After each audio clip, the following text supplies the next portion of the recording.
Myself, Dr. Assistant Professor, Department of Swasthya Vriddha and Yoga. So for today's class, we'll be dealing with Ahara, Vidhi, Vidhana. When we see in Ayurveda, Ahara has been given utmost importance. It has been explained as one of the Trayopasthambhas along with Nidra as well as Brahmacharya. The Samhitas give us vast explanations about varieties of foods, ingredients, different methods of preparations, and also about method of intake of the prepared pathya or the Ahara.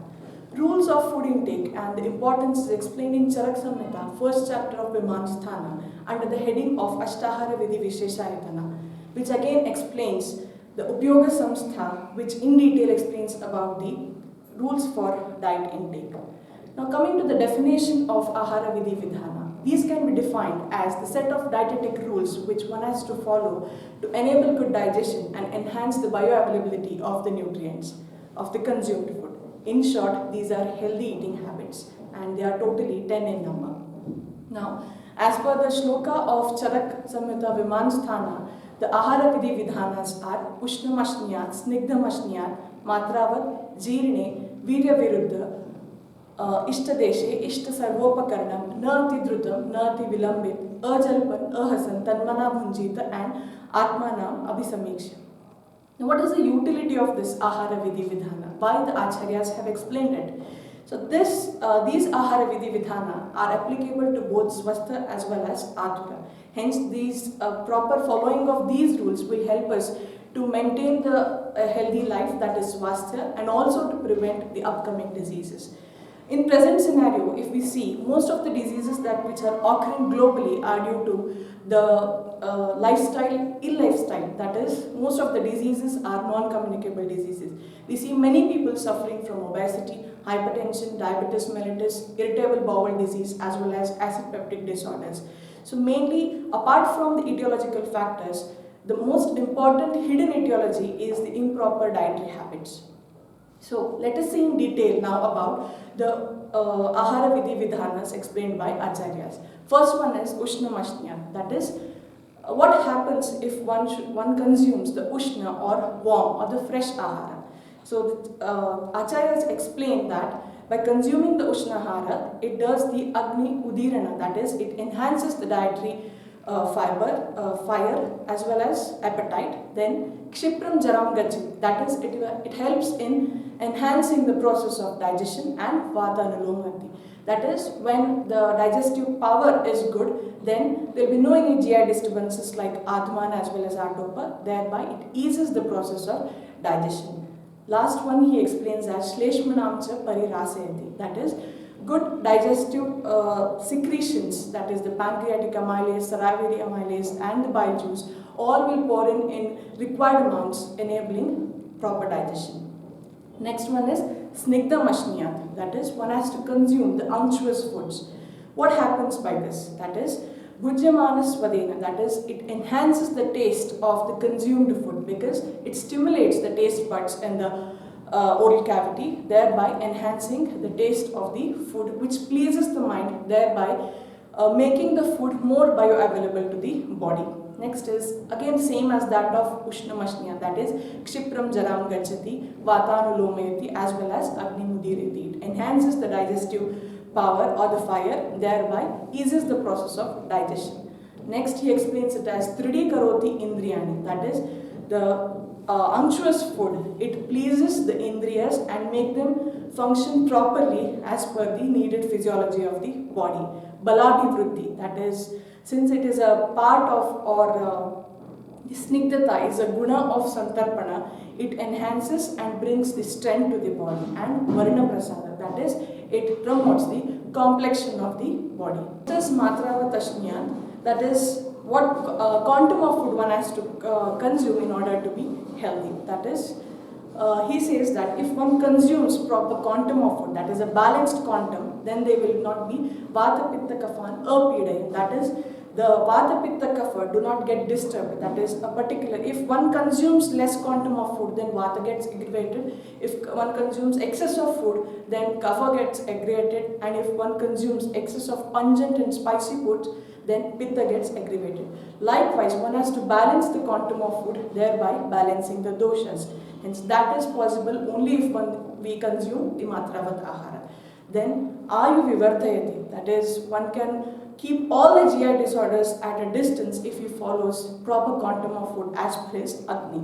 Then Nurture Ushmanam Abhanti, that is, the digestive fire or the appetite doesn't get suppressed, thereby the process of digestion is enabled.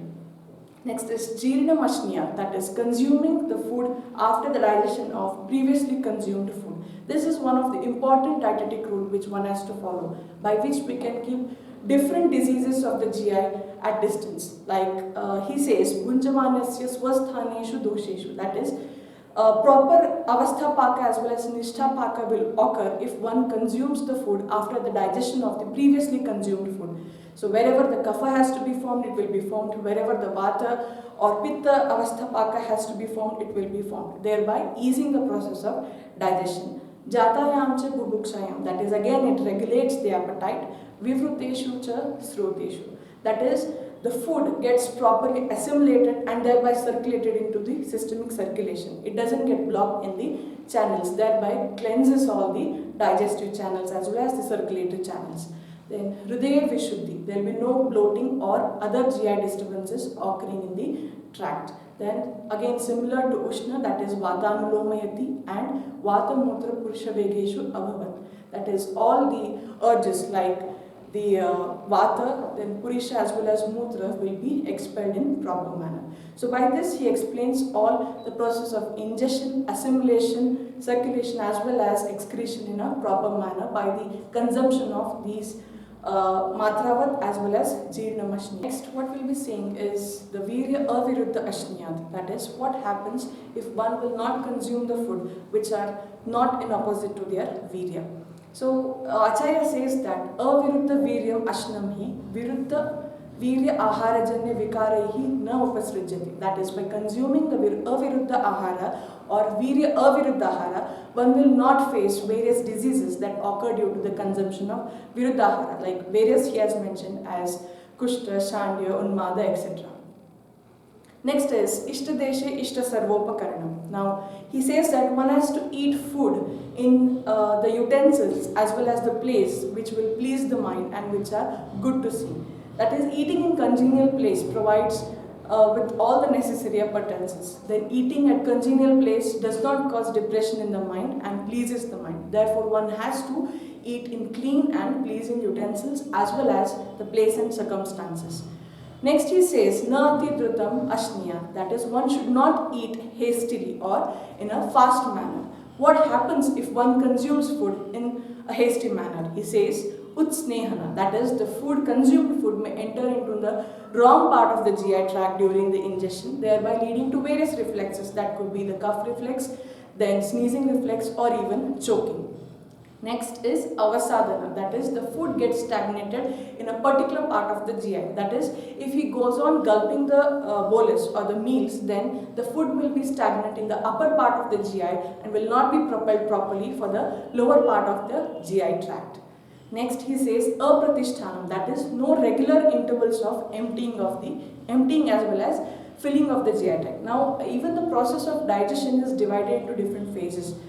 Phase of filling, phase of emptying, etc. So these occur at particular intervals. So if that doesn't occur, then the food gets stagnated, leading to various disturbances of the GI tract. Next he says of Nati Dhrutam is Sat Gunyam, that is, if one simply goes on gulping the food, then whatever the digestion, for example, the salivary the carbohydrate digestion starts at the oral cavity itself, wherein the salivary amylase acts and it is converted into lower part of the glucose. But if one simply gulps the food without chewing it and giving proper time for oral digestion, then that part of carbohydrate doesn't get digested. It is propelled again downwards, leading to the formation of ama, which again leads to atisara, adhmana, etc. diseases. And again he says last in Nati Dhrutam, that is, one if eats the food very hastily by mistake and without concentrating on what he is consuming, then he may also consume various foreign particles. That could be the simple stone or a pebble in the food, or it could be nakha, etc. So there are chances of entry of various foreign substances which may enter into the GI tract if one consumes food hastily. Next, Ahara Vidhi Vidhana, he says, Na ati vilambit ashniya. That is, one should not eat food too slowly also. Now what happens? So he says, Na triptim adhigachati. That is, if one goes on consuming the food in a slow manner, then there is no satiety. That is, whatever he eats, he will not feel satisfied. So such things will lead to diseases called obesity, then diabetes mellitus, PCOD, etc. Shiti bhavati ahara. That is, if he consumes the food slowly, then the temperature of the food falls down. This leads to it makes food non-flavorable, etc. And bhumte bahu, that is, if he goes on eating slowly, then there are chances that he consumes large quantum of food, leading to diseases again like obesity. Then, vishamam pachati, that is again impaired digestion may occur. All these lead to ama. Next he says, as ajalpan ahasan tanmana bhunjita. That is, one has to consume food without laughing, without talking, and by concentrating on what kind of food he is eating. If at all he laughs or speaks or talks loudly during consuming food, then he will face the same disturbances what he feels after consuming the food. As we have told earlier, that is ati shigra, etc. or ati vilambit. So same symptoms like utsnehana, avasadhana, then na tripti madhigachati will occur, leading to various set of GI disorders. Tanmana bhunjita, he stresses more. That is, he says one should do mindful eating. That is, he should concentrate on the type of food he is eating. He should concentrate what quantum of food he should consume, thereby consuming proper quantum of food that enables digestion. Last, he says, Atmanam abhisamiksha samyak. That is, one should always eat food rightly considering one's own prakriti, that is constitution. He should understand his which prakriti he is, what is his agni, how much he can consume, what is his sattva, what is his satma, that is, what are his likings, etc. and thereby consume the food. What is the importance of following all these Ahara Vidhi Vidhana? Of course, Charaka has mentioned 10, but what is its importance in the current scenario? As it has been already told, these set of rules are both for healthy individuals as well as the Atura, that is the patient. So, and this bestows both physical as well as mental health, because in Ahara Vidhi Vidhana, we saw certain components which benefit the body directly and also benefit the mind, like Tanmana Bhunjita, Atmana Abhisamiksha, etc. and Ishtadesha, Ishta Sarvopakarni. All these will contribute to improve the mind, that is, they please the mind, making it prasanna, thereby enhancing the enteric circulation. Because what you eat does not feed only your body but also feeds your mind. So, in current scenario, as we have told already, that improper dietary habit is primary reason for increasing trend of various non-communicable diseases. Various procedures, that is processing methods have been mentioned, like freezing, etc. freezing. But these will help again in decreasing the number of nutrients present in the food, thereby disturbing the bioavailability of the nutrients for the food. So now, last to say, what did we learn by Ahara Vidhi Vidhana is, all these set of dietary rules are important to get all the nutrients which are present in the consuming food. Otherwise, simply the food will be consumed, that is, only the quantum is reached, but the quality of food and the availability of these nutrients will not be possible. So it's not only the quality of diet, but it's also the method of diet or meal intake what is important to maintain the healthy life which you can get from the good food or the good diet.